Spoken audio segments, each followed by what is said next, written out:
రాజైతే కావ్య తనని పుట్టింటికి పిలవలేదని అటు ఇటు తిరుక్కొని ఆలోచిస్తూ ఉంటాడు. ఏంటి ఇది నన్ను పుట్టింటికి పిలిచింది కాదు.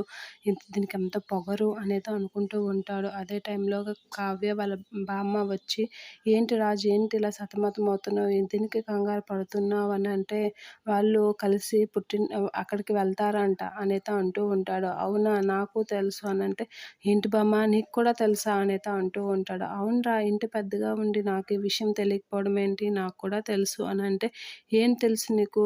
నీకు తెలిసి కూడా నువ్వింత కూల్‌గా ఉంటున్నావా?" అనంటే, కూల్‌గా ఉండడానికి ఏమైపోయింది? వాళ్ళిద్దరూ కలిసి పెళ్లి చేసుకోవాలనుకుంటున్నారు, వెళ్తున్నారు. అంతే కదా! అనేత అంటూ ఉంటుంది.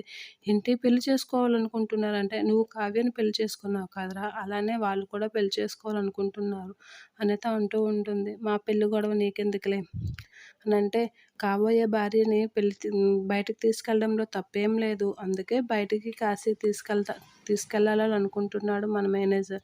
దాంట్లో తప్పేముందిరా" అనేత అంటూ ఉంటుంది బామ్మ. ఆ మాటలకి రాజు అయితే ఒకసారిగా షాక్ అయ్యి, "మన మేనేజర్ గురించి మాట్లాడుతున్నావా? ఇంతకీ కావ్య వాళ్ళ బావ గురించి మాట్లాడుకుంటున్నావు అనుకుంటున్నానులే" అనైతే మనసులో అనుకొని, "అది కాదు బామ్మ, కావ్య వాళ్ళ పుట్టింటికి వెళ్ళాలనుకుంటుందంట వాళ్ళ బావతో. నన్ను మాత్రం పిలవలేదు" అనేత అంటూ ఉంటాడు.